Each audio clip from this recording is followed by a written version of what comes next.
واپس آئے کہنے لگے بت کس نے توڑے ہیں؟ تو فرمایا اس سے پوچھ لو جس کی گردن پہ کلاڑا ہے۔ کہنے لگے یہ تو بول ہی نہیں سکتا۔ تو فرمانے لگے بڑے بیوقوف ہو جو بولتا ہی نہیں، سنتا ہی نہیں، اپنا آپ نہیں بچا سکتا، اس کی پوجا کرتے ہو؟ کہنے لگے پکڑو دلیلیں ختم ہو گئی، اس کو آگ میں ڈالو۔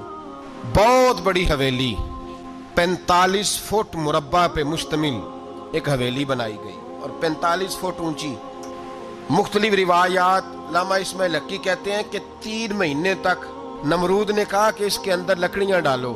لوگ پوچھنے لگے کتنی دنیا جلانی ہے؟ کہنے لگا بندہ تو ایک جلانا ہے، پر بندہ بڑا تگڑا ہے، ایک بندہ۔ 3 مہینے لکڑیاں ڈالی گئیں، ابراہیم کے لیے آگ جلائی گئی۔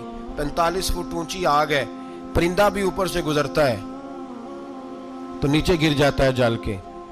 اتنے دن لگا کے آگ جلائی گئی۔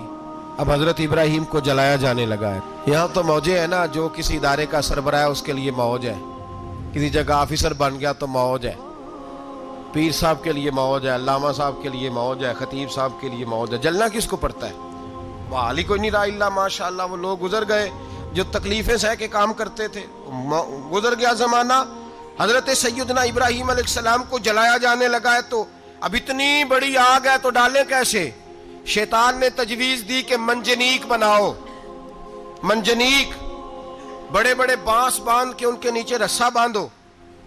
وہ جس طرح جھولنے کے لیے جھولا بنایا جاتا ہے، اس طرح ایک منجنیق پرانے زمانے میں اس میں پتھر رکھ کے پھینکے جاتے تھے دشمنوں پہ۔ وہ منجنیق بنائی گئی کہ دور سے حضرت ابراہیم کو پھینکیں گے۔ ہاتھ حضرت ابراہیم کے باندھ دیے، پاؤں مبارک باندھ دیے، پوری زمین پہ ایک نام لینے والا خدا کا، اور اس کو آج رسیوں میں جکڑا ہوا ہے۔ جب پھینکا جانے لگا نا آگ میں، حوریں رونے لگی، فرشتے تڑپنے لگے، اے اللہ یہ کیا ہونے لگا ہے؟ ایک تیرا خلیل اور وہ بھی آگ میں۔ فرمایا جاؤ جا کے اس سے کہو اگر تمہاری مدد لیتا ہے تو اسے بچاؤ۔ حضرت ابراہیم علیہ السلام کو پھینکا جا رہا ہے، فرشتہ آیا، اے اللہ کے خلیل اگر حکم دو تو اتنی ہوا چلاؤں کہ نمرودی جل جائیں سارے، آگ ان پہ پھینک دی جائے۔ آپ نے فرمایا تو جا، تجھ سے مجھے کوئی کام نہیں۔ تھوڑی دیر کے بعد پانی کا فرشتہ آیا، کہا حضور اتنی بارش برساؤں گا کہ آگ بجھ جائے گی۔ فرمایا تو جا، تجھ سے کوئی کام نہیں۔